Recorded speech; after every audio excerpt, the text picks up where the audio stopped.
voudrais faire un commentaire astrologique de la conférence de M. François Bayrou et la décision de faire alliance entre le MoDem et le mouvement En Marche d'Emmanuel Macron. Et je voudrais opposer cette déclaration à ce qui s'est passé il y a quelques jours entre Jean-Luc Mélenchon et Benoît Hamon. La différence est absolument fracassante. Et ça montre bien qu'il y a actuellement, astrologiquement, une période, disons, de transition entre la phase alpha et la phase oméga. Ça tient au fait que Saturne s'éloigne progressivement de l'étoile fixe Aldébaran, et cet éloignement favorise l'émergence d'une mentalité oméga en remplacement progressif d'une mentalité alpha. Qu'est-ce à dire? Alors je reviens sur les explications à ce sujet. La phase alpha donne le pouvoir au peuple. La phase oméga donne le pouvoir à l'élite. Monsieur Hamon a répondu, quand on lui a dit comment se fait-il que vous n'ayez pas un accord avec d'autres partenaires, il a répondu ça sera le peuple qui va arbitrer. Ce sera les électeurs qui vont arbitrer. C'est un discours qui est tout à fait anti-élitiste. C'est-à-dire que ce ne sont pas les hommes politiques qui doivent s'organiser entre eux, mais l'arbitrage doit venir du peuple. Inversement, nous avons M. Bayrou, qui lui propose de générer une alliance, une dynamique par le haut et non pas par le bas.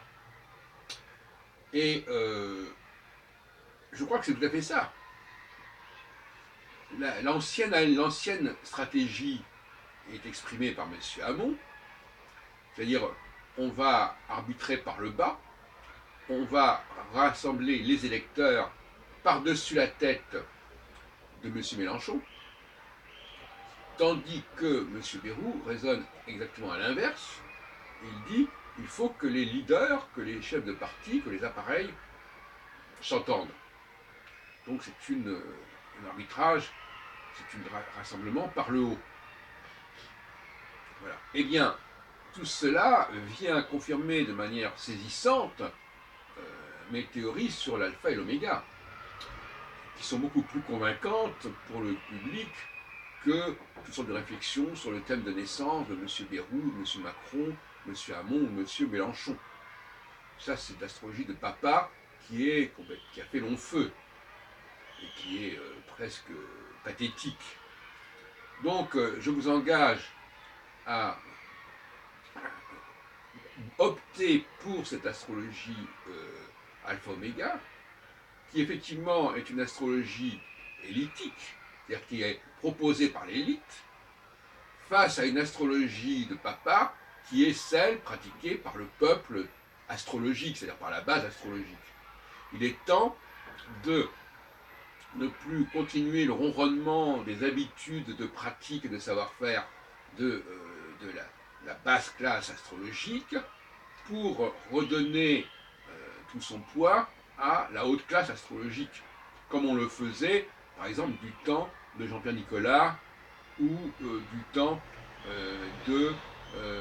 d'Orsan avec l'astrologie sidéraliste, ou du temps de Néroman avec son collège d'astrologie de France, etc. Donc, voilà, donc c'est un changement, un basculement qui est en train de se produire et qui doit bien entendu se produire dans tous les domaines. Donc j'espère que nos auditeurs ont finalement compris tout l'intérêt de ce modèle alpha-oméga qui a le mérite d'être extrêmement simple, extrêmement clair, extrêmement transparent. On ne sort pas de son chapeau par le biais d'un aspect ceci ou d'un transit cela, avec chaque fois une bouillabaisse et une cuisine différente dans tel et tel et tel et tel cas, et avec une floraison de configurations possibles et imaginables. Et à ce sujet, justement, La phase alpha aurait tendance à dire, eh bien, prenons toutes les planètes qui sont là dans le ciel, et puis mélangeons-les, et puis voyons ce que ça donne, voyons quels sont les croisements qui se font. Ça, c'est la démarche alpha, la démarche d'en bas, et la démarche d'en haut qui dit, non, nos ancêtres, nos prédécesseurs, anciens bien sûr, éloignés, ont choisi parmi les planètes possibles telle et telle planète, ont choisi parmi les configurations possibles telle et telle configuration, et s'en sont tenus là. Là, c'est la démarche de la solution oméga, c'est-à-dire, voilà, en haut, on a décidé que ça serait ça et pas autre chose, et qu'on prendrait ceci et pas autre chose. Alors que la démarche alpha, c'est de dire, on prend tout et on fait avec. Voilà donc ce que je voulais vous dire, n'est-ce pas? Je crois que il était prévisible, à terme je l'avais déjà laissé entendre, mais j'avais peut-être dit les choses aussi clairement, il est prévisible, on peut penser que l'exemple de Bayrou-Macron va peut-être jouer au bout du compte sur la dynamique à gauche. Je dirais même qu'ils n'ont pas tellement le choix. Donc il faut ça, surtout que en plus qu'actuellement, Jagot, l'écologique, il n'a pas encore donné son feu vert pour le rapprochement avec Hamon. Bon. Alors, il y a déjà eu un processus oméga avec les républicains. Les républicains qui ont décidé de rester unis en dépit de la pression populaire, en dépit de... voilà, donc ils ont déjà cette démarche aussi. La démarche Oméga, il y a quelques mois, la démarche Oméga, elle n'était pas possible. Il y a quelques mois, il y a 6 mois, Fillon aurait dû partir sous la pression populaire. Mais là, il y a un phénomène de résistance Oméga qui fait qu'on dit maintenant, finalement, on ne va pas laisser le peuple décider, même si c'est eux qui vont voter, mais on va poser clairement nos positions. Et après, bon, bah, le peuple il sera bien obligé d'accepter la situation. Ce n'est pas, pas du tout pareil. Donc, chez les républicains, ça s'est consolidé. Chez les socialistes, ça s'est également consolidé d'une certaine manière au sein du Parti socialiste, mais ça ne suffit pas.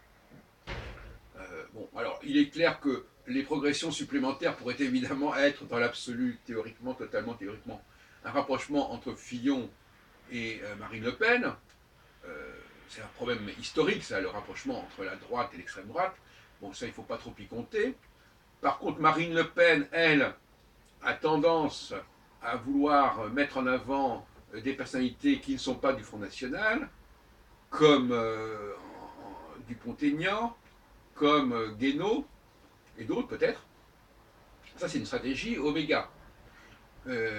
Alors, à gauche, on peut penser que un rapprochement devrait quand même se faire entre les personnalités comme donc Jagot, effectivement, et peut-être même Mélenchon au bout du compte. Alors, de quelle façon, on ne sait pas. Mais en tout cas, ce que je peux dire, c'est que quand un monde dit laissons les électeurs décider par-dessus la tête de tel et tel leader, ça n'est plus tout à fait audible. Hein, c'est plus tout à fait audible. Ça aurait pu l'être il y a quelque temps. Ça ne l'est plus actuellement. Et tout dépend, n'est-ce pas? Avec la configuration actuelle, on peut penser que nous avons 3 groupes importants. Enfin, de toute façon, on est en face de 4 groupes potentiellement, n'est-ce pas? Le Front National, les Républicains, le Centre, Bayrou-Macron, et la gauche socialiste, peut-être écologique, Hamon-Jagot. Bon. Alors, sur les 4, il n'y en a que 2 qui vont passer au deuxième tour. Bon. Normalement, la pression populaire, l'opinion des électeurs va faiblir, va fléchir. Exactement, elle sera moins prégnante, elle sera moins puissante. En tout cas, elle ne sera pas entendue aussi fortement qu'il y a quelques semaines. Donc actuellement, il y a un durcissement de la classe politique face à l'opinion populaire, populiste. Bon, donc ça peut aussi affaiblir le Front National. Le Front National qui surfe sur les positions d'en bas, ça peut l'affaiblir. On peut faire ces prévisions. Et au bout du compte, on pourrait arriver à une situation, si Hamon ne s'entend pas avec Mélenchon, avec en tête une opposition entre Bayrou, Macron d'un côté et Fillon de l'autre. Voilà ce que je pense.